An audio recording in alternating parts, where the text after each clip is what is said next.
Hi, kamusta mga chong? At welcome po dito sa ating channel show. At this is another reaction again. At before we start our reaction no, sa ating topic for today, tonight, and tomorrow, ay kamusta po ang ating pong mga overseas Filipino workers? Kayo po mga overseas Filipino workers, no? Kamusta po kayo dyan? At sana po kayo po ay nasa mabuting kalagayan. At alam niyo na, ay kamustahin po natin ang ating mga kamag-anak sa Pilipinas. At alamin po natin ang ating kanilang kalagayan, no? At alam naman natin kung ano nangyayari. Kayo mismo, mga OFW, alam niyo yan kung ano nangyayari sa Pilipinas. Kaya yung mga mahal natin sa buhay sa Pinas, ay bigyan po natin ng konting kamusta, no? Kahit man lang sa Messenger or sa Instagram or Viber. Yeah, just ask them kasi wala ho eh. Alam naman natin ang Pilipinas ay talagang magulo. And hindi yung magulong talagang magulong-magulo. I mean, what I'm saying is ang politics natin is really messed up. At ang PNP ay nga, no? At ang AFP ay tahimik, no? At hindi ko naman nilalahat pero yung mataas sa kanila ay nga, no? Kaya sana ay magdasal na lang tayo na ang ating pong kamag-anak sa Pilipinas ay hindi po maagrabyado. Okay? So OFWs, no? Kamusta kayo po diyan at ingat po palagi at salamat po sa inyong suporta. At syempre po sa ating bansang Pilipinas, ang ating mga Kapinoyski, ang ating mga chong sa Pilipinas, kamusta po kayo dyan, no? At sana po kayo ay nasa mabuting kalagayan, no? At every time lang nakausapin ko ang aking mga kamag-anak dyan sa Pilipinas at sinasabi nila na sana ay wala na lang ako dito sa Pilipinas. Hindi naman mga chong at sinasabi nga nila na mabuti ka pa chong at nasa ibang bansa ka na, kami dito hirap na hirap lalo na nung ito nga, itong administration na to. At tinanong ko naman, sabi ko, paano, would you mind if I ask you kung yung nakaraang administration, tsaka hindi ko pa tinatapos salita ko, ay hindi si Duterte ang magaling, no? At tayo nagkarasabi nila. So alam nila kasi yun ang tatanungin, alam niyang ako'y DDS din, no? At sabi nga nila, sana ng araw ay masipa na si Bangag para masubukan nila ang anak ni Tatay Digong na si Sara Duterte. Yan. Pero mga chong, mga Pinoy, don't worry, bilog ang mundo at ang Panginoon ay hindi naman nagpapabayayan, no? Alam naman ng Diyos na tayo matibay at we will see, no? We will see at may awa ang Diyos sa atin at hindi naman tayo pababayaan yan. Kung mapapanood nyo lang, no? Somewhere in Africa, yung isang presidente doon na binoto yata nila o nagkaroon yata ng revolution. Nakakalimutan ko na yung bansang yun eh. Pinanood ko lang kanina sa YouTube din eh. Nakakalimutan ko na, no? Pero believe ako sa kanyang paniniwala, no? Naaalala ko si Tatay Digong. Pagka naalala ko yung pangalan na yon, Ibrahim yata yung presidente, Ibrahim eh. Nakakalimutan ko na yung pangalan, yung apelyido. Pero ang ganda ng kanyang speech, no? At hindi siya nagbabasa, no? Hindi katulad ito si Bangab, no? Kailangan may magsabi pa sa tenga niya, kaya si Bangab, okay? Alright, pero panoorin niyo po yun pagka i-share ko sa inyo ang kanyang link. Panoorin niyo lang, ang ganda ng kanyang mga sinabi. And it's really, talaga patriot yung kanyang sinasabi. And you can tell yung mga tao, naalala ko si Tatay Digong na gusto-gusto ng mga tao. Yun din ang nangyayari. Kaya sabi ko, wow, I remember Tatay Digong, no? Anyway, bago po tayo ay gusto kong pasalamatan ng ating mga bagong subscriber. Maraming salamat po sa inyo, no? At kayo po ay continue. At sa mga nagsusuporta po sa atin ng una pa, maraming salamat po, okay? At laking utang na loob sa inyo yan, okay? Alright, at okay. Pag-usapan na natin ito, no? Alam niyo naman ang ating pag-uusapan. Yan. Ito si Bangag ay nagpa-interview kay Tunying, no?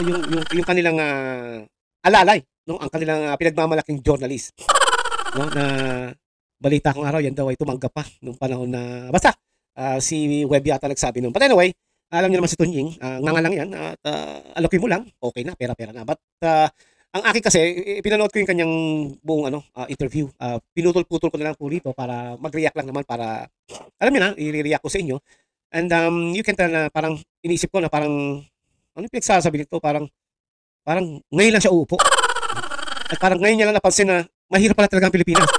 At ngayon niya lang napansin na ang hirap pala ng buhay sa Pilipinas. Parang ganun eh. Parang ganun yung dating ng kanyang mga sinasabi. But anyway, para maintindihan nyo na kung makakailan, yung mga ibang OFW kasi tinatanong ako ano yung sinasabi mong na podcast, no? Ito ba sa Spotify? Sabi ko, hindi, sa YouTube lang ba? Ito nga, makikita nyo itong bugok na to kung saan ay puro kasinungalingan, kayabangan, at pabudol, effect, no? Ang kanyang mga pinagsasabi. Para sa akin, I don't believe this guy, no? In the first place, kita mo naman, pagpapatest nga lang ng follicle test, hindi niya magawa. Yan pa kaya sasabihin niya, come on guys, no? Paano ka maniniwala sa isang taong addict? No? Kung nagdodroga itong tao, tapos sabihin na, ayusin namin ang Pilipinas! Pagagandahin natin! Pabibilisin natin ang serbisyo. Digital, digital. Contenting talaga itong tao to. But anyway, panoorin pa rin natin. Although alam ko po, yung iba sa inyo napanood na ito, ang akin lang naman kasi gusto ko lang naman mag-react. Kasi nga habang pinapanood ko ito noon, no, tawa na lang ako ng tawa, at iling na lang po ako ng iling, no, sa mga pinagsasabi niya. Kaya ito, umpisahan po natin, no? At sabi niya, in-interview siya ni Tugi, no, na ano raw ba ang pagkukulang sa alyansa o talaga bang nagkulang ang alyansa at ang mga proyekto. Panoorin natin itong bugok na to. Two conclusions din sa election. Una, nagsawa na ang Pilipino sa politika. Sawang-sawa na sa politika. Pangalawa, Mr. President, sino ba ang namumulitika since 2022? You have to think, no? Wag na wag niyo sasabihin sila Sara Duterte, ang mga Duterte. Dahil si Sara, nung pinupolitika niyo na noon noong 2022, at si Mama Harlika ay nag-expose na ng katarantaduhan nyo, which is totoo naman talaga, no? Totoong-totoo yan, ha? Gen 1 yan. Ay talagang kayo mismo ang namumulitika. Kaya, nung sinasabi niya, sabi ko, what the heck? Di ba? So dito pa lang mga chong, budol na! Di ba? Budol! No? Kaya, it's really funny that this guy can still talk like that. Parang pinalalabas niya na parang siya ang biktima. No? Yan ang mga ugali ng mga walang niya. No? Anyway, tuloy natin. Ang mensahe sa amin lahat, hindi lamang sa akin, hindi sa aming lahat. Tama na yung pamumulitika ninyo. At kami naman ang asikasuhin ninyo. For 3 years, ngayon mo lang sasabihin niya na kayo naman. Alam niyo mga chong, kung talagang totoo yung sinasabi nito, hindi na siya darating sa ganyan eh. Di ba? Parang, alam niyo, parang bang sinasabi niya na parang ngayon niya lang nalalaman, no? Yung mga nangyayari sa paligid niya. So, totoo talaga ang mga nagsasabi na ito'y tulog ng 3 araw pagsabog. Di ba? Dahil the way he talk is parang wala siyang kaalam-alam pala for 3 years. Di ba? Come on. Internet na. Di ba? Kahit walang TV, basta may internet, malalaman mo na kung ano nangyayari sa paligid, lalo ng Pilipinas. My gosh, I hate drugs.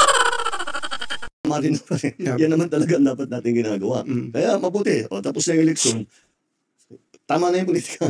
Tama na yung politika. Magawin na natin lahat ng kailangan gawin. So nagsawaan ka. Ano po yung pangalawa? Yung pangalawa, disappointed ang tao sa serbisyo ng gobyerno.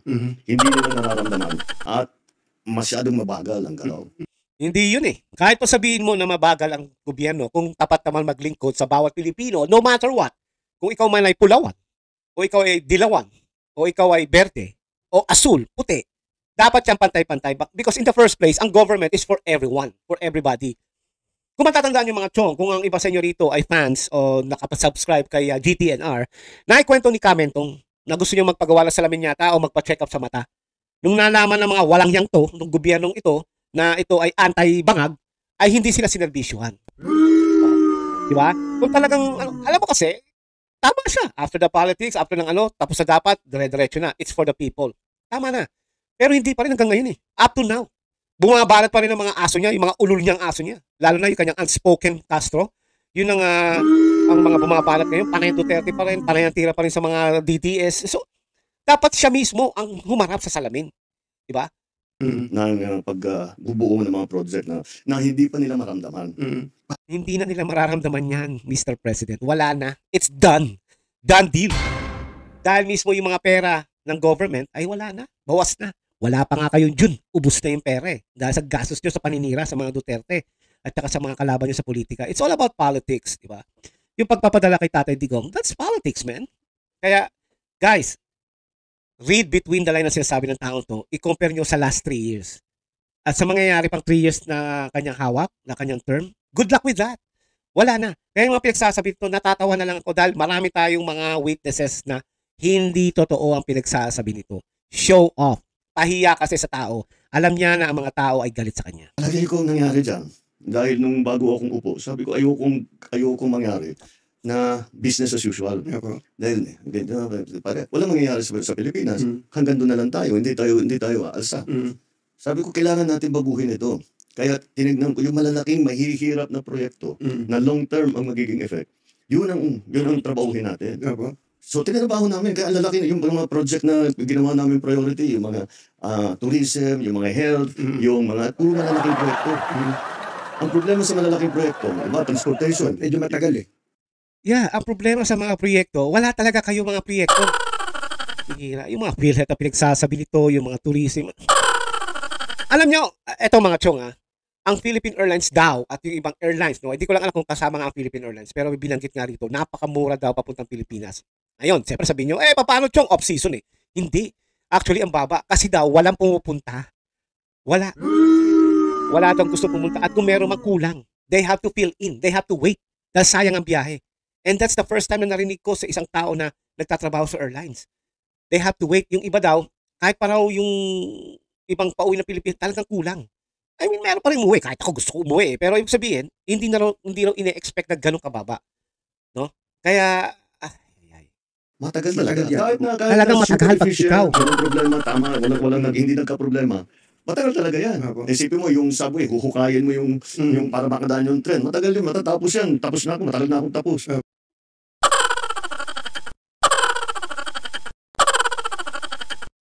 inumpisa niya ni Tatay Digong, Mr. President.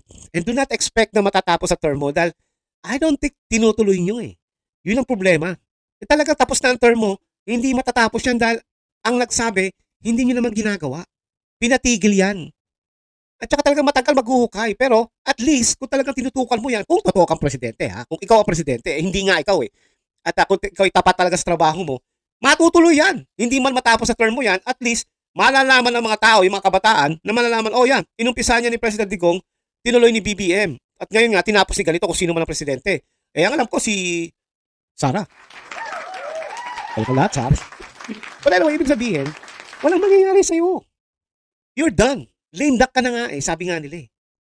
Pero sabi ko, kailangan magawa natin ito. Kasi kung hindi natin gawin, paano na? Hanggang dito na lang tayo. Kailangan gumawa tayo ng bago. Yep, hanggang dito na po ang Pangulong yan. No? Wala na po mangyayari. Ang magiging legacy ng BBM Jr. ay adik at magnanakaw. At kidnapper ang asawa. At yun nga, walang ginawa sa Pilipinas. Sayang. Nabigyan ng pagkakataon, sayang. But anyway, tuloy natin, no? At tungkol pinag-usapan na naman nila ang $20 pesos na bigas, no? Bakit ngayon lang? Bakit ngayon lang? Kung kaya nyo palang gawin, ba't di nyo ginawa nung 2022 o nung 2023? Dahil hindi namin, nung 2022, 2023, hindi pa namin kayang gawin. Alam niyo mga chong, hindi ka pwedeng magsabi na pag ako nanalo, pag gagawin ko 20 pesos ang bigas. Kasi ang mga Pilipino, umaasa yan. Lalo na yung ating mga may hirap na kababayan. Siyempre sa hirap ng buhay, sa laki ng gastos, kung magbibigay ka talaga ng salitang ganyan, abay matutuwa ako. Kung halimbawa ay mahirap, abay talaga, ibuboto kita. No? Dahil bibigyan mo ako ng ng gandang deal. 20 pesos na per bigas para sa pamilya ko. Yun ang pangako mo. Hindi mo naman sinabi na pag ako nanalo, gagawin ko ng paraan na maging 20 pesos ang bigas hanggat maaari. Or i-close natin sa 20, maybe 25, 27, at least mababawasan ang hirap ng ating kababayan. Dahil mismo si Sara Duterte, si Vice President Sara Duterte, ay may kinausap na mismong nagnenegosyo sa bigas. Ito yung mga tao na talagang mga big time to na magagaling sa mga economic siguro, magaling sa mga bigas style, mga presyo o kung ano yung mga status, kung ano mo pwede. Ang sabi ng negosyating ito kay VP Sara, imposibleng mangyari yan. No? Kaya si Sara, doon pala, nakaramdam na siya na what the F, di ba? Ano ba to? Di ba? Parang siya mismo, kampanya yun, nahihiya siya. Pero hindi na nga siya siguro umimik dahil siguro baka mangyari or baka magawa ng paraan. Dahil presidente ka eh. Presidente ka. Maaari mo magawa ng paraan kung gusto mo. No? Kaya ngayon sinasabi niya, hindi ganun kadali kasi ganito, ganyan. Eh ang problema kasi nag-focus kayo sa sa import eh. Hindi ako naniniwala na tinulungan nito yung mga magsasaka ng Pilipino. Marami ako nakausap sa Pilipinas na magsasaka. No. They felt abandoned nung ito na umupo. Nung kay Tatay Digong, nakakaranas sila ng program. Hindi lang buo, hindi natapos. Kulang naman talaga ang oras ni Tatay Digong eh. Tapos nagka-COVID pa. Siyempre, priority ni Tatay Digong, mabuhay yung mga tao. Yung mga bigas, saka na muna yan. Ito na muna tayo. Kaya, doon pa lang, mas naniniwala ako sa magsasaka. Kaya sa mga hinayupak na to. Bakit? Ang Bakit? in production. Kaya patayo namin ng irrigation, ang dami naming dam na ginawa, ang dami na namin pinamigay na makina. Yung dam ba? Ito ba yung 5,500 flood control? O baka mali ako ha. Inbox nyo nga. I-link nyo nga. Ilagay nyo nga sa comment. Okay. Paranoid ako pagka mga dam na ganyan. Parang, damn! 2023, ang ani ng palay sa Pilipinas, pinakamataas sa kasaysayan ng Pilipinas. Nalampasan pa yun noong 2024. Nasa kaya yun? Kaya sa production, dahan-dahan, inaalalay natin. Bakit ngayon lang na tayo nagbibigay ng tulong sa produksyon? Dahil ang Pilipinas, ang mga opisyal, is spoiled. Basta't import lang ang import. Tapos, yung importation yan, illegal and legal. Ang katotohanan, Alam na niya yan. Dahil yan ang mga kasabot nila, no? mo na kasi Pangulo. 3 taon ka na lang naman eh. Ang nakita namin, ang pang-control doon sa presyo ng bigas ay ang smuggled na bigas. Kaya nag-hoard. Yan. Ang una na, kung titignan ninyo, ang isa sa una namin ginawa, nag-raid kami ng mga warehouse. Ito ang pinakamalupit. Sinabi namin, ba't may ganito? At hindi na iniintindi, basta puro ang import natin. Dahil lang nag-i-smuggle, mga official din ng gobyerno. Ay. Kayo ba mga chong naniniwala kayo sa pinagsasabi na hinayupak na yan? Na parang ngayon lang niya nalaman na, ang mga connection pala, mga nasa gobyerno. Duh! Ang tagal mo na. Senator ka pa, governor ka pa noon. Naging congressman ka pa yata. You should know about that. Kaya mga chong yung sinasabi, ako hindi ako naniniwala na hindi niya alam. Diba? Kasi taga-government yan eh. Politics yan eh. Siyempre marami mga bunganga yung sabi, sir, ganito, ganyan. Hindi ako naniniwala. The thing with this is mga chong, kung ang taong ito ay talagang nakatutok sa poverty ng Pilipinas, noon pa, kahit pa nung governor siya, o huwag na natin sama yung governor, nung siya yung senator, o I think naging congressman din yata yan eh, doon pa lang dapat malalaman niya na. Alam niya na. Di ba? Kaya hindi ako naniniwala na the way na pagsagot niya kay Tunying, di ba? Sinasabi niya na mga government pa lang kasabot. So, paano ngayon niya lang nalaman? Ang tagal-tagal na yan, panahon yan. Di ba? Dapat yan, ginawa niya na para, at kung talagang gusto niyang may stop yan, he can do it. May power siya eh. Di ba? Ngayon, sinasabi ngayon nila, nito si Tunying, na kaya ba ganyan siya si Bangag, ay dahil napakabait, no? Mabait. Kailan siya naging mabait? Pagtulog, pagbangag. Di ba? Yes, may nagsabi mabait yung tao to, kaya nga nakokontrol lang ni Tamba at ni Butod eh, dahil napakabait. Pero kita nyo, sino ba nagsasuffer? Siya ba nagsasuffer? Di ba ang Pilipino? Siya, bigyan mo lang ng pulburon daw yan eh, di tahimik na. Yung mga Pilipino, di ba? Kaya, hindi siya mabait. Huwag natin sabing mabait. But anyway, pakinggan natin si mabait. Anong gagawin ko? Maging masamang tao. Hindi ko naman mababago yung ugali ko. Pero, Ito, may patama to kay Tatay Digong. Pero hindi ako naniniwala Tatay Digong is a bad person. Okay? Patama to kay Tatay Digong. Pero kita mo naman, astang siga si Tatay Digong, pero kita mo naman mga tao niya. Straight. Eto, hindi pinakikinggan. Kasi nga, weak. Siguro, dapat nga talaga maging mas mabagsik talaga. Dahil, wala kailangan talagang maging mas efficient ang mas mabilis ang pagdating. Kasama na siguro yan sa eleksyon namin dito sa naging eleksyon na Tapos ngayon tatanungin ni Tunying na ang gobyerno ba or ang bansa ba natin ay stable ba?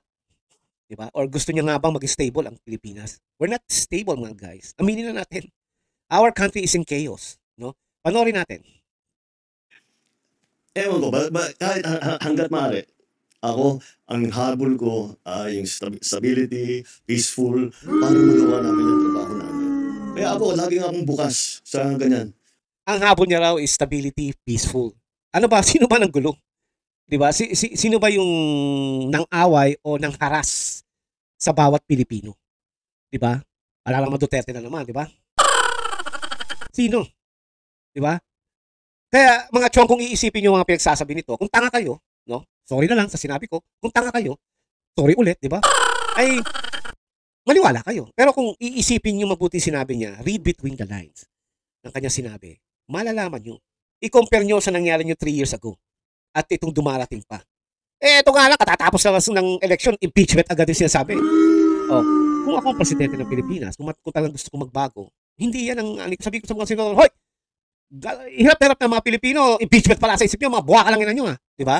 Kailangan wala. Bahala na, mamaya makikita nyo, bahala na. I'm always open to any approach na, alika, magtulungan tayo. Yan ba yung sinasabi nila na, can you deliver? If you cannot deliver, you're not gonna be on my administration. Now, if you know how to steal, and you know how to supply cocaine, you're hired. Kahit hindi tayo magkasundo sa polisiya, hindi tayo magkasundo. Gawin yung trabaho, pero huwag na tayong nangugulo. Huwag na natin tanggalin. Hindi rin nagkasundo sa polisiya. Ano nangyayari ngayon? Pag kayong pinahuhuli nyo agad. Ang mga talaga. Kaya natatawa ko, comedy. Natin yung gulo. Diba? At pati ang security ng ating bansa, mga chong, it's really bad. No? Pati yung China, hindi ko pinagtatanggol ng China. Baka sabihin nyo naman, pro-China ako, payat ako ng China. Ha? At least itong laptop ko, China yan. Naamit ko yan, China yan. Yung ilaw na yan, China rin yan. Itong mic, China rin yan. Naamin ko na, pero hindi ako pro-China. Ha? Eh, yung sa likod ko, Pilipino yan. Yan nga pag-asa natin eh. Kaso wala. Tayo mga Pilipino, mga bubuk-buk pa rin eh. Di ba? Okay. Sabi niya, yung pure talaga security ng ating bansa. Totoo naman eh. Importante at tingin ko ay naririnig nyo rin yung may kinalaman po sa peace and order. Ano? Oo. Hindi magre-report sa inyo yung pulis, sasabihin ng pulis, bumaba ang antas ng krimen, nireport na ganito, bumaba wala na yung ganito mga hold up, etc. Pero pagpunta mo sa, tinanong mo yung tao, ano ba pakiramdam mo? Naku, hindi na ako makapaglakad ng gabi. Yung Yeah, tama dyan si Tonyeng. No? Ito si Claire Castro, siya sabi, wala naman ako nakikitang magulo sa paligid eh. Alam mo, Claire Castro, kung mapapanood mo tong aking vlog, total nasa Malacanang ka, lumabas ka ng Malacanang gate, pumunta ka ng recto ng gabi. Ha? Oo, well, mahirap na nga pala. Tika muna. Si Mayor Isko na eh. Baka kasi mabuti na sa Maynila. Subukan pa rin natin. Di ba? Ha? Pasensya na Mayor Isko. Pero yung sabihin, pumunta ka sa ano, o kahit sa Santa Mesa, maglakad ka. Ha? Doon sa may Santa Mesa, may after the, nagtahan, maglakad ka doon. Ha? Kinakailangan, buksan mo yung bag mo. Ha? At saka yung cellphone mo, hawak-hawak mo. Tingnan natin.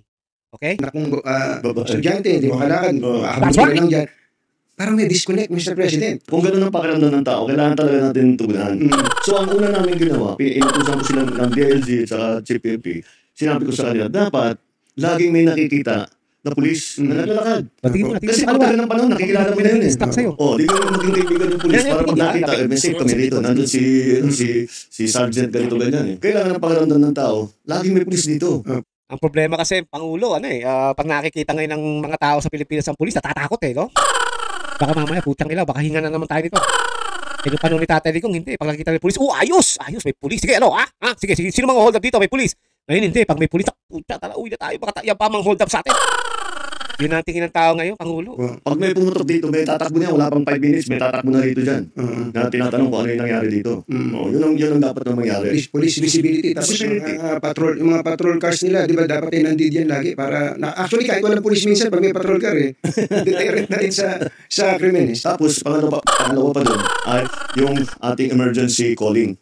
Di ba meron tayong iba-iba eh. Bawat bayan, 119. 119, 911, 999, kung ano-ano. Yan ang problema eh. Nung panahon naman ni Tatay Digong, alam ko isang number lang eh. Matatawagan mo na lahat. Ito naman, paiba-iba. So, Mr. President, alam naman natin ang mga Pilipino, tamad pagdating sa mga dialing ng mga ganyan. Gusto nila isa lang para lahat nandun na. Eh, hindi eh. Pinag-iwalay mo pa eh. No? Tapos, ang balita rin, no? Yung number ni Tatay Digong noon, na pinauso niya tulad sa Davao City, ay tinanggal nyo. Di ba? Instead na i-develop nyo, improve nyo, pabilisin nyo, tinanggal nyo. Kasi nga, dahil project ni Tatay Digong, booking na naman. Gagawin namin isa. Yung pong drug Yun, situation. ginawa rin isa, samantalang matagal ng isa yan. Sure, makarating na rin po sa inyo ngayon na may mga barangay dyan na bumalik na naman yung mga gumagamit, tapos yung ibang mga pusher na mga small time lang naman, pero nandiyan dyan na naman daw po. Dahan-dahan ka, Tunyeng. Yung kaharap ko. Di ba? Mamaya dyan, di ka na palabasin dyan sa Malacanang. Kung Malacanang yan, ha? Mamaya dyan, magugol ka niya.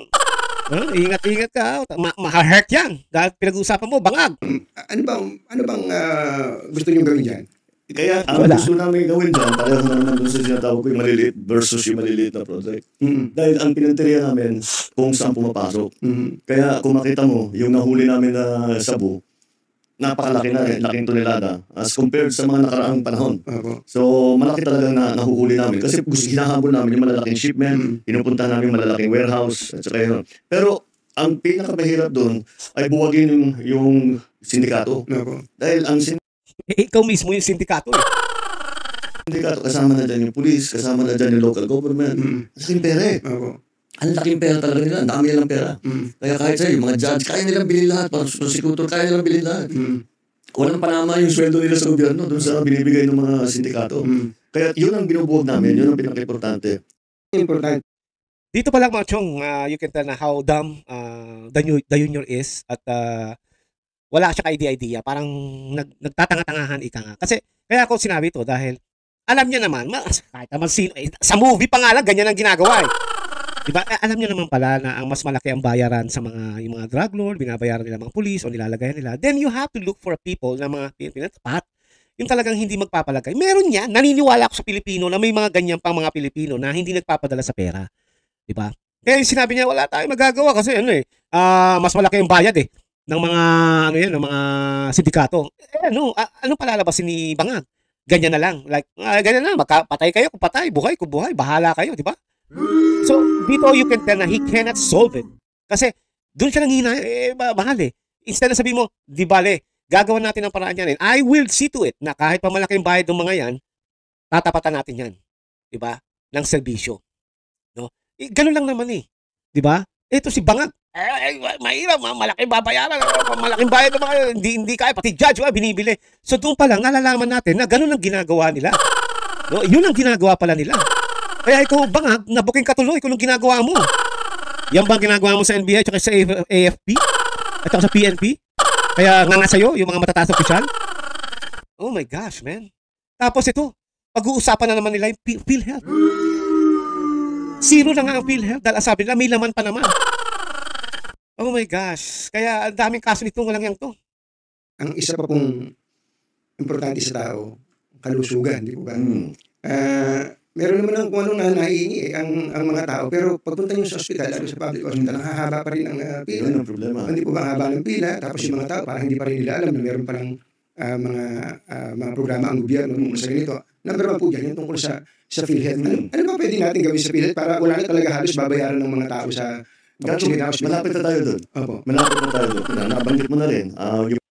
Malapit na kayong mamatay, mga chong, pagka umasa kayo sa presidente na to.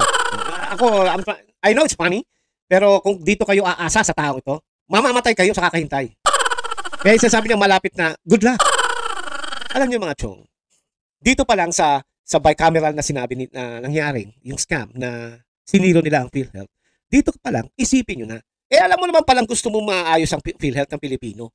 Bakit mo ziniro ang budget? Bakit ka pumayag at bakit ka pumirma na zero budget ang PhilHealth? Ang katwiran nila, may laman pa yan eh. Nagki-create ang corruption sa PhilHealth eh. Bakit PhilHealth lang ba ang may corrupt? Diba? Kung alam mo palang meron, di magtayo ka ng isang committee. O yung ombudsman. O yung Sandigan Bayan. Ang dami mong pwedeng gawin eh para pigilan yung mga yan eh. Kung talagang tapat ka sa tungkulin. Hindi nga eh. Kaya ito pinagsasabi ni comedy to. Para pag-usapan lang. But he's not gonna do it. Sana mali ako, but he's not gonna do it. Mga pila na nakapunta na ako sa ospital, 200 ng taong nakahilera. Grabe, no? Oo, dalawang oras bago nila maibigay pa Yan ba yung sa St. Luke? Yung inatake ka rin ng droga? pwede sila. Digitalization lang ang sagot dyan. Dahil pinaparami talaga natin ng member, pinaparami na talaga yung binibigyan ng benepisyo. Para marami Hindi raw sila na pwedeng makuha. kinakamay. Kailangan talaga nasa computer na yan. Kaya yun ang unang ginagawa nitong si Dr. Mercado na namumuno ng PhilHealth. Ay inaayos niya na mabuti yun. Ang alawa, dumalaki ang benepisyo na binibigay ng PhilHealth mula noong 2022 at mas malaki na ang ibinabayad. Mas marami ng serbisyo. Nalungkot nga ako, may nakita akong survey. Tungkol sa PhilHealth. Sabi niya, sana ng presidente, ang PhilHealth ay tugunan na nila yung top 10 diseases or sicknesses in Ang layo na nito. Alam niyo kung bakit? Ito si Tunying, you can tell na scripted. Bakit kanyo? Bakit hindi niya tinanong? Mr. President, bakit naman para safe na lang si Tunying, baka kasi magulgulo siya dyan. Bakit naman nakalusot sa Congress yung zero ang PhilHealth? Diba? Dapat to hindi ganun. Diba? Wala eh. Talagang you can tell scripted talaga yung episode na to. Kaya it's all budol. the country. Opo.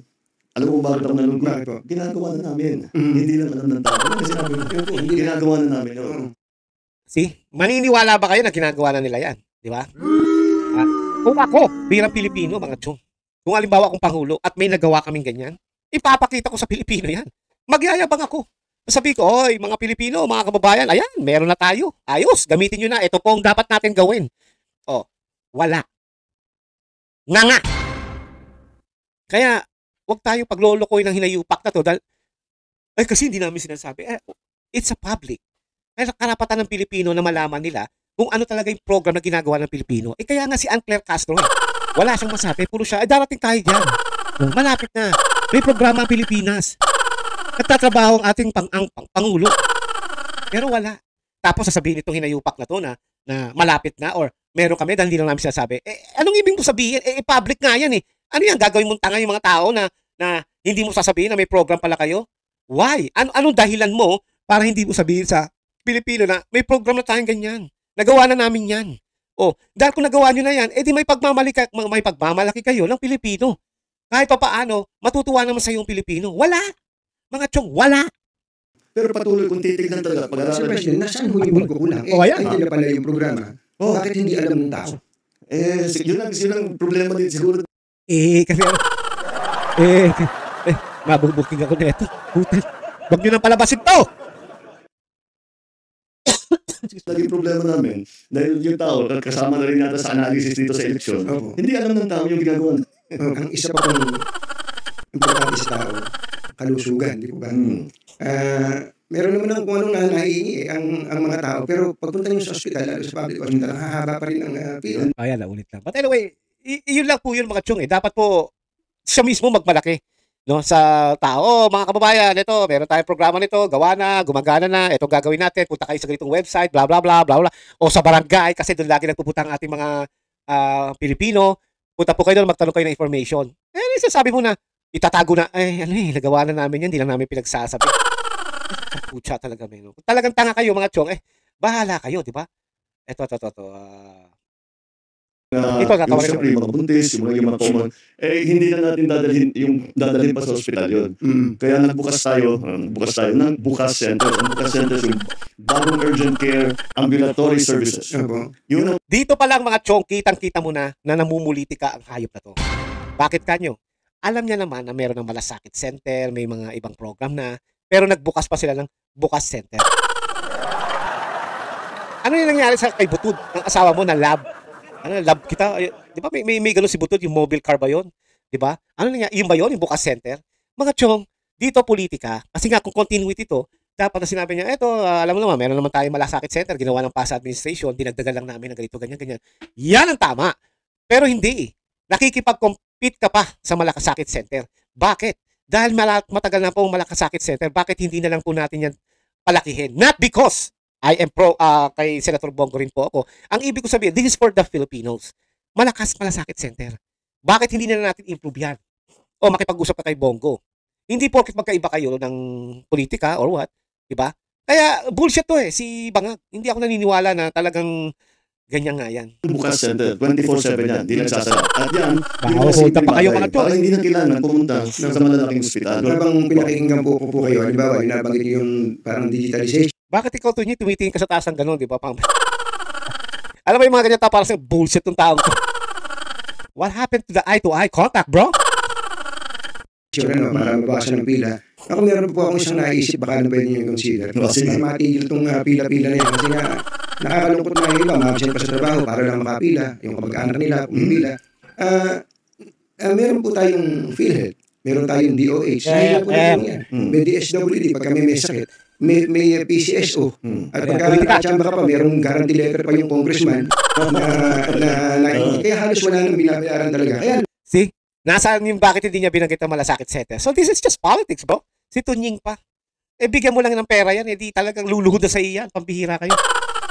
See?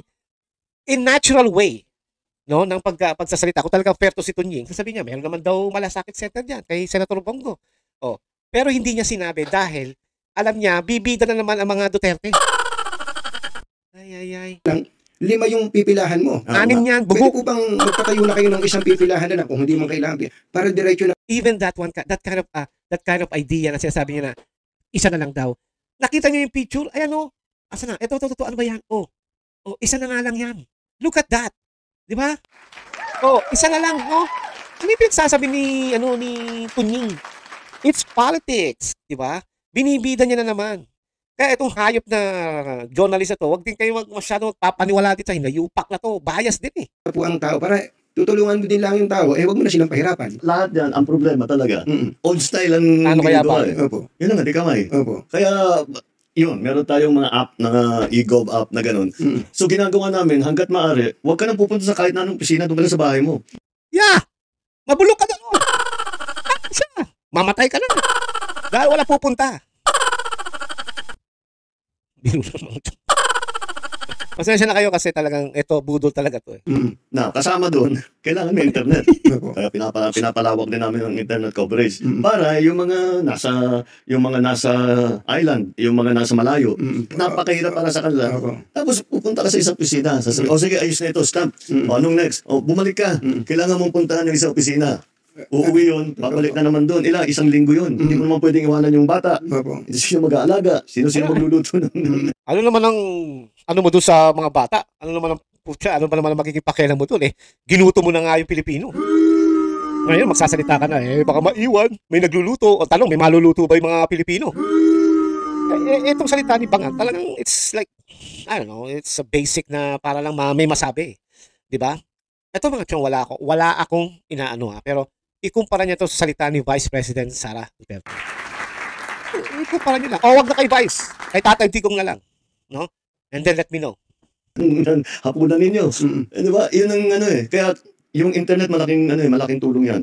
Talaga ang dream ko na lahat ng serbisyo ng gobyerno hanggat maaari, yung payment sa gobyerno, pati payment ng gobyerno sa iyo, yung pag-apply ng kung ano-ano, gagawin natin by computer para hindi na mahirapan ng tao. Hindi na kailangan bumiyahin ng kalayo-layo. Opo. Yung Ewan natin mga chong, dahil pagka mga ganyan ang ang ganyan ang sinasabi niya, it's up to you guys, mga Pilipino. Kung totoo yan sinasabi niya, no? At para sa akin, I don't believe that dahil 3 taon na eh. Di ba? Kaya ano pa mangyayari sa 3 taon, di para sa kanya. Ganito na. Ganito lang. Sorry. Okay? Alright. At let's go to the other topic. Ito naman yung kanyang paborito. Paborito na ito ng BBM. kasi talaga iniiwasan ko yung basta may suspetsa o may hinala o may sumbong basta kung huli papatayin na lang, di ba? Wala. Yun, doon kami lumalayo. Opo. Doon kami lumayo. Dahil talagang ayaw ko yun. Dahil hindi mo dapat gawin yun. Hindi raw dapat gawin.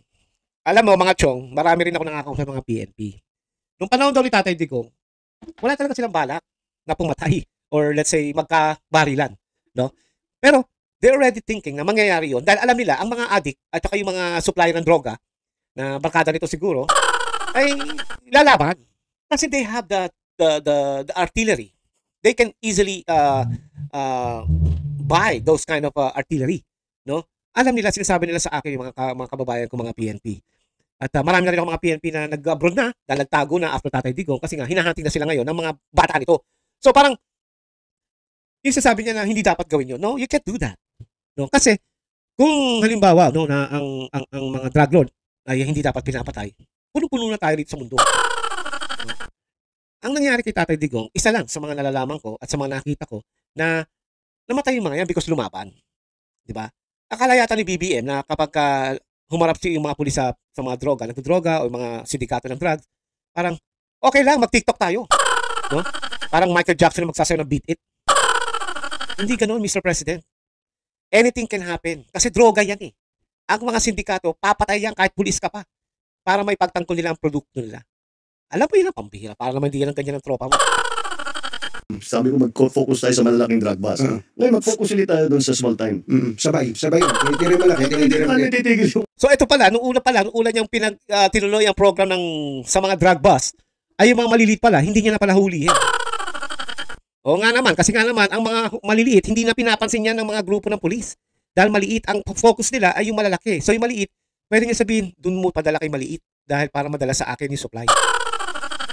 O ngayon ka lang magpo-focus sa maliit. It's too late. Dahil yung mga maliliit na yon, malaki na ngayon, di ba? Ayay. Tuloy natin! yung mga operation. Sakit sa ulo. Ano po? Oo, talaga. Opo. Yung kausap mo, Tunying, masakit sa ulo. Lahat ng Pilipino, 90% sumakit na ulo sa kausap mong yan. No? Yan pa lang, masakit na ang ulo. Kayo po ba, anong gusto nyo? Kayo ay kinatatakutan o kayo ay nire-respeto? I want to be respected but maybe fear is better. Considering our current situation. Ano? Yeah. How can you respect someone that who's doing drugs? No, kasi para sa akin, no, pag addict ka, you're doing drugs, I don't respect you no matter what. If you are the president, the vice president, senator, congressman, if you're doing drugs and we have evidence that you're doing drugs, go F yourself kasi I'm not gonna respect you. Kaya tama lang ang mga Pilipino na hindi kayo respeto kasi droga ka. No, ngayon, kung para bumalik sa iyo ang respeto ng tao, ng Pilipino, magpa-test ka in public, follicle test. Kinakailangan every single move na gagawin ng mga tao ay dapat nakikita nila. And then, kapag naging negative kang hinayupak ka, then the respect will go back to you. But for now, people doesn't respect you, Bangag, because you're a drug addict. Dahil ayaw mo magpates. Walang respeto ang mga addict. Anything, anytime, pumapatay yan. I'm not saying napapatay ka. Because you're weak. Diba? Kaya wag mong sabihin respect at katakutan ka. Ngayon kinatatakutan ka ngayon ng Pilipino dahil baka hulihin po sila. Dahil ang mga minions mo sa Congress, sa PNP, yan ang ginagawa mo. Kaya ako po tinanong yun, kasi I'm sure naririnig nyo naman yung mga usapin ng mga katiwalian, kung saan-saan, sa ibang ahensya ng gobyerno, ibang sangay ng gobyerno. Kasi daw po, mabait nga po kayo at hindi daw po nakatakot sa inyo itong mga tampalasan, mga luko-luko na to. Talagang hindi. Ngayon pong papasok tayo sa susunod na second half, ano ba ang aasahan namin sa isang Presidente Marcos in relation to anti-corruption effort? Sa nakaraang 2 taon, 3 years, basta't may report kami na validated, tanggal yan. Hindi na namin ina-announce, pero tanggal yan. Kadalasan. Isa pa yan. Tanggal daw, hindi daw ina-announce. Dahil wala talagang ginawa, mga chong. Ako, or kung talagang public ka eh. In the first place, you are public. You are the property ng Pilipino. Inilagay ka dyan. Kaya, hawak ka ng Pilipino. And you have the obligation na ipakita mo sa Pilipino, oy, etong ginawa ko, oy, hindi ko sinabi na kahit pagpunta mo sa banyo, ipakikita mo. Pero yung mga achievement na ginagawa mo o nagawa mo na, dapat sinasabi mo sa Pilipino, that's your obligation to show to the Filipinos na ito yung ginawa mo. Ito, tinanggal ko si ganito, tinanggal ko si ganyan. Halimbawa, si Gadon, tinanggal ko dahil dakdak ng dakdak. Di ba? Pero, hindi mo pwede sabihin, hindi na namin sinasabi. No, you can't. It's public. People deserve to know kung ano yung nangyayari sa inyo. Dahil binabayaran kayo ng Pilipino. Di ba? Yun na nga, pino mo, panay pasyal nyo, bayad ng Pilipino yan. Oh. Ano ba naman sabihin mo? Ay, si Gadon, tinanggal ko. Dahil tataka-tanga. Bobo pala. Example lang po yun. Yun ang ibig kong sabihin. Di ba? Oh. Anak ng teteng talaga itong pangulong to. Yeah, marami na talagang, pero hindi na namin pinag-usapan kasi gulo na naman eh. Tapos basta umalis ka na. Kundi. Paano magiging magulo yun kung halimbawa nga, ulitin natin si Gadon. O si Claire. Sabihin natin, alam mo, palpak ang servisyo nyo eh. Alam mo dito sa Malacanang, kailangan magaganda ang servisyo. No? Palpak kayo, tatanga-tanga kayo eh. You're fired. Anong magkakagulo doon? Kahit pa sabihin mo magwala si Gadon, tinanggal ako, sisira ako kayo, ganyan. Wala ka naman tinatago. Di okay lang. Pero kung ganyan ka, siguro kaya hindi mo magawa, kaya hindi mo pinakikita sa tao, dahil i-expose ka. Ganyan lang yun. Si Tatay Digong nga, pagka nag-fire ng tao pinaalam niya. That's why people knows. Now, dang, this guy's something. Di ba? Kakasuhan ka namin, kukulong kita, umalis ka na lang. Marami na rin. Sir, ang laging sinasabi, I am resigning due to health reason. Parang binibigyan nyo pa ng graceful exit eh. Hindi tuloy natatakot yung iba. Parang si Trixie, di ba? Si Atty. Trixie Angeles ba yun? No? Yung nagpa-vlog na rin ngayon, di ba? Tinanggal yan. Sabi niya, I am resigning because of health reason. Kita mo ngayon, lakas-lakas, nagpa-vlog pa, napupunta pa sa EDSA Friday, di ba? Tama nga naman si Tunying. Tumama ka dyan, Tunying, kahit may tama ka. Gumawa eh. Pero ang gagawin natin, performance review. Maganda naman ang takbo, pero performance review. Para tatagdi, ito yung target natin, pati natin naabot. Ito, nakuha natin. Ito, overpriced na naman. Ito yung ganito yan. Yun. Ang sa akin lang naman mga chong, no? Kung totoong ginagawa nito, na hinuhuli sa mga drug lord, bakit ito? Diba? Naging mayor pa yan, ha? Mayor ngayon yan. Siguro sabi ni Bangang, yan, mayor na ako, dito na natin baksak, tapos diretso natin sa Malacanang. Ay. Yan na lang mga chong. Ha? Alam naman natin na may kaso tong hayop na to, no? Drug lord to. Inamin niya mismo. Ngayon, mayor na siya. Kaya kayo, kung sino man ang bumoto rito, at sa bayan na pinalalo lang ito, good luck. Baka yan na maging narco, mini narco na lugar nyo. Sana nga, wag. Sana. Okay? Good luck sa inyo. Alright, kaya pinag-usapan naman nila ngayon ng OFW. Diba? Ang OFW ay talagang pinakikita ni Bangag na siya ay willing to help the OFW. Ang tanong, bakit majority na nagme-message sa akin na simula raw na ikaw ang umupo, wala na nangyayari at hindi na kayo tinutulungan. Hindi nyo na tinutulungan or pinapansin man lang ang mga OFW. Diba? So, kanino kayo maniniwala mga chong? Sa mga OFW na to? O kay Bangag? So, it's up to you. Pero magsasalita siya tungkol sa OFW. Kaya ako natatawa na lang ako sa sinasabi ni Bangag. Okay? Here we go. Hindi yung ginawa namin sa airport. Mm. Ngayon, nabawasan na yung pila. Mas maganda yung ayos na sa patakbo sa airport. Inaayos na lang namin. Ang kawawa naman sa airport, yung OFW. Opo. Yung mga dayuhan, ang bilis ng daan. Walang problema. Kasi OFW, kung ano-ano hinihingi. Kawawa.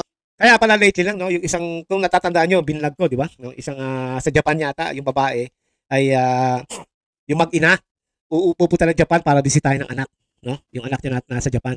Na ididimanda pa yata ng asawa niya na Hapon.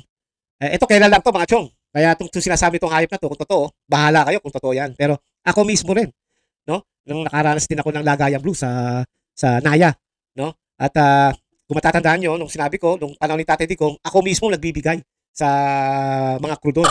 Yung pala, ayaw na nila tumanggap. Sila pa nagsabi, it's okay ho, sir. Ang mahalaga po ay nandito kayo at matutulungan nyo ang Pilipinas. That was Tatay Digong, no? Ngayon, hindi na ako nagbibigay nung bumalik ako doon. Dahil sabi ko, wala na lagayan, maganda na. Akalain mo ba naman, no? Hindi pa dumarating yung bagay ko. Sabi sa akin ng katabi ko, yung tumutulong, yung mga crew, yung nagbubuhat ng bagay-baga. Alam niyo yan, mga OFW. Sabi, boss, kayo nang bahala sa akin. Di nagulat ako, sabi ko, ano yung sabihin? Alam niyo na, pang merienda. Sinabi ko pa, tama na ba ang 100? Sabi, pang merienda eh. Boss naman, baka lang pwede 500. Putsang na talaga ako. Kaya syempre, naglakay na naman ako. No? Wala eh. Sa apilitan na eh. Diba? Ano naman QRF code, may ID, may clearance, kung ano-ano bago sila makalabas. Yung mga yan, matagal na yan sinasabi ni Banghag. No? Lahat na ng bansa, ganyan na. No? Yung kay Tatay Digong, gagawin pa lang sana. Pero again, I want to correct that. I'm not trying to protect Tatay Digong here. Pero nadali nga ng COVID. Siyempre, priority niya is to survive. No? Kaya, itong sinasabi niya, kung talagang yan ang gagawin niya, kay Tugadi pala, sino ba? Bautista pala, sana pinagawa niya. Wala naman. Nagka-leche-leche pa nga, may kumain pa nga ng $400 na babae. Dapat, di ba, yun yung blue lane, di ba? Dapat, OFW kasi. Hindi nga lang, wala siyang idea. Sige, stop, sige. Di ba? Dapat ganun eh. So, dahan-dahan mapupuntahan din natin yung ginagawa namin may ginagawa kaming papalit sa Bureau of Immigration pati, yung tinatawag na e-gate. Opo. So, dadamihan natin yung e-gate. Mabilis na yan para hindi na. Yun ang pinag-usapan ko, yung maliliit. Para siguro kung nasa, inaintindi mo lahat ng iba't ibang sistema, maliit na bagay lang. Pero hindi eh. Nararamdaman ng tao yan. At yun ang hinahanap nila eh. So, bigay natin sa. Yun. Ano ba yan? Sa mga OFW, good luck. No? Kung kayo ay tutulungan nito. No? Pero I really doubt it. Kasi kung talagang he has a program for the OFW. Matagal na. Kita nyo nangyayari ngayon. Si Arnel Ignacio tinanggal. Di ba? Bakit? Dahil si Arnel Ignacio ay, I guess, identify siya sa Duterte. Para sa akin, bakit siya tinanggal? Na bilang director yata ng OWA. At pinatalagan. Anong meron doon? Di ba? Sabi, yung corrupt daw na billion na, hindi ko lang, pabahay yata yun. Pero nag-explain na si Arnel Ignacio tungkol doon. So, bakit ganun? Kaya, ang mga chong, kung maniniwala kayo dito, talagang mabubudol na naman kayo. Tayo kasi, hindi na tayo magpapabudol sa mga Marcos. Wala na. No? Although, may nakalusot isang Marcos, no? Pero, we'll see. No? At talagang hindi na ako naniniwala sa Marcos. That's it for them. No? Ito matindi. Mr. President, kayo po ba, sa puso ninyo, gusto niyo bang makipagkasundo pa sa mga Duterte? Oo. Ako, ayoko ng gulo. Gusto ko makasundo sa lahat ng tao. Mas maganda. Oo. Ayoko ng gulo. Kaya nga pinadala ko sa dahig eh. Para malayo na sa atin. Pambihira. Natalo pa rin. Ang inatong tao to talaga. Marami na akong kaaway. Hindi ko kailangan ng kaaway. Pilipino ang kaaway mo, Mr. President. Pilipino. Hindi lang yung mga sila Duterte. Hindi lang po yan. Pilipino ang kaaway mo. Okay? I just want to remind you that. Kailangan ko kaibigan. Meron ka namang kaibigan. Pambihira ka. Nandiyan ang mga congressman na corrupt. Diba? Nandiyan naman yung mga oligarch sa'yo. Yung mga nag-i-import ng bigas, ng mga asukal, mga kaibigan mo yan. Yung nagsusupply ng droga, mga best friend mo yan. Sino ba yun? Sayarot ba yun? Marami kang kaibigan. Kayo naman, pambihira naman. Diyan pala nilaloko nyo na kami. Sabi ko sa'yo, pagka hindi ba? Nagpo-confess ang dito. Bakit ka kay Butod? Parang pari po dito. Good. Alam niyo mga chok, itong nangyayari sa kanya ay performance lang yan. Performance show. Sa akin, hindi ako naniniwala sa kanyang mga pinagsasabi. At they're all scripted. Anyway, isa pang tanong, no? Ang sinabi ni Tonjeng sa kanya bago po tayo ay magtapos na. Well, asahan nila na tayo naman. Teka muna. Sabi niya, May tiwala pa ba ang Pilipino sa'yo? Magtitiwala pa ba? Itong sagot ni Bangag. Well, asahan nila na tayo naman,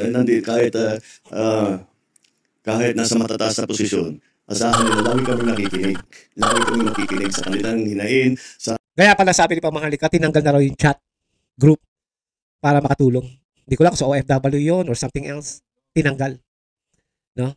Kaya yung sinasabi itong nakikinig, ulul. Di ba?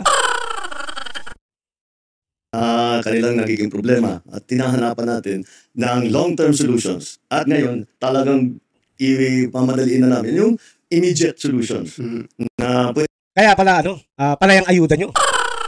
Dahil immediate solution ang gusto nyo. Wala pang nakikita ang Pilipinong long-term solution sa inyo, Mr. President. Puro ayuda. Kaya, it's really hard to believe this guy if you think na he is saying na he wants to serve the Filipino people. No. The real talk here is the Filipino people are the one who's serving him. Oh my gosh, I hate drugs, mga kababayan. Here. pwedeng gawin kaagad. At yun ang nararamdaman ng taong bayan. Wala po mga chong, walang nararamdaman ng taong bayan. Anyway mga chong, sino bang kawawa na naman dito? Ang ating mga Pilipino. Ating mga kababayan na umaasa. I'm not saying na habang buhay. Pero ibig sabihin, ang government po talaga ay talagang yan lagi yung mag-guide sa ating mga kababayan. Kahit dito sa US, the government guide you and pag naka-step up ka na, pakakawalan ka na nila or you're good to go. Yan dapat ang ginagawa ng Pilipino, ng government sa Pilipinas. Matagal na yan. Panahon pa ng mga Aquino, walang nangyayaring ganyan. Noong panahon ni Tatay Digong, nagkaroon. Magtapata na tayo. Magtutukan na tayo. No? May nangyari. May nakita kami at may proof. No? Pero nung dumating ang bangag, no? Ay nawala na naman at malalapas Aquino. Yun ang nangyayari. Mga chong, ang Pilipino talaga ang lagi nagsasuffer dito. Kita nyo yan, ngayon pa lang. Ay katatapos pa lang ng eleksyon, impeachment agad ang sinasabi. Diba? Sa mga sinabi ni Budol o ni Bangag, I really don't believe it. Na Bangag said that this is for the country. I don't think so. This is for their benefits. No? Hanggat kaya nila kayong sipsipin. No?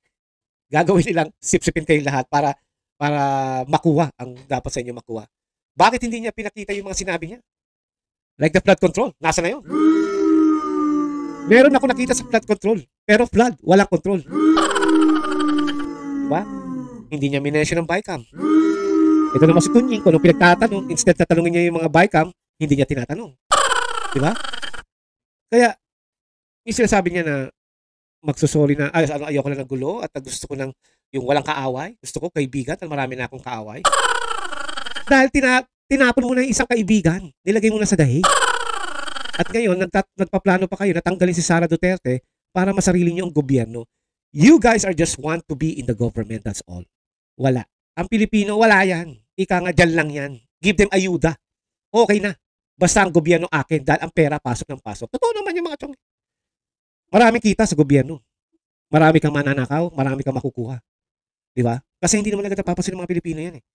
Not all the Filipinos alam yung mga tungkol sa government property, government money, yung pera nila, yung tax nila. They don't know. Pag ikaw bumili sa palengke ng 1 kilong baboy, may tax na yun. Di ba? May benefit ka na dapat doon. Mahal. Oo, mahal. Pero you're doing that para mag-improve ang bansa mo. When you buy something sa Pilipinas, kahit isang pirasong store, gusto pa ba yung store candy sa Pilipinas? Juicy fruit. May tax yan. No? Ayoko na sabihin na sigarilyo. Maggagas kayo. Lagi kayo nagagas dahil sa mga motor nyo. May tax yan. And you're the one supposed to benefit that. Wala. Ang nagbe-benefit sila.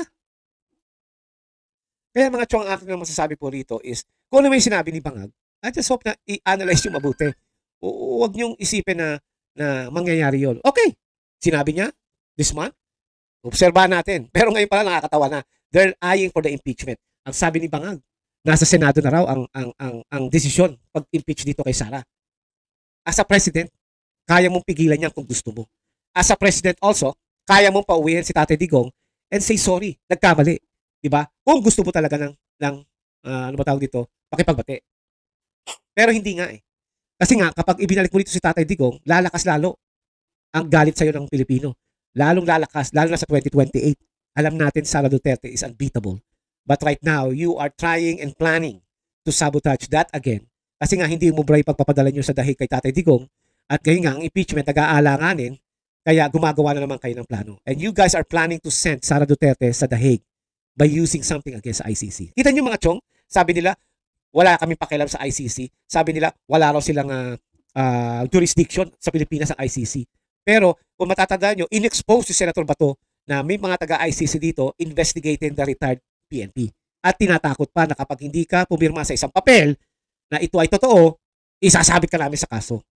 Mga chong, imbis na yung mga retiree na yon, nagpapahinga na lang, nagpapasarap na lang sa mga pamilya nila, namamasyal-masyal na lang, nai-stress sila dahil sa nangyayari. Ano ngayon ang ginagawa? Kaya kung ako kay Senator Bato, kung makikinig ka sana, tulungan mo, gumawa ka ng batas at imbestigahan mo itong mga hayop na ICC na to. Because they don't have the rights to deal in the Philippines. Kaya dapat ikaw, Bangag, Budol, The Junior, magpa-training ka kay Donald Trump. Tuturuan ka niya kung paano mo tirahin ang mga ICC. If you want. Ang problema, ikaw mismo ang ICC. Okay? Alright mga chong, hanggang dito na lang po at sana po nagustuhan nyo ang ating explanation and please, no? Kung maaari lang po ay, andyan na pala, sorry. I-comment, share, subscribe, at syempre po, i-press nyo ang inyong bell para pagka tayo po ay may bagong video ganito ay malalaman nyo agad. Okay? Alrighty, hanggang dito lang po and have a good night, have a good morning, have a good afternoon sa mga OFW. Ingat po kayo sa Pilipino. Laging mag-iingat, titingnan nyo ang inyong likod. Dahil sa panahon ngayon, hindi natin alam kung tayo ay okay bukas o hindi na. No? Sorry to say, pero kailangan talaga ayusin natin ang Pilipinas. Again, in behalf of my show, Chong Talks, mahalin natin ang Pilipinas.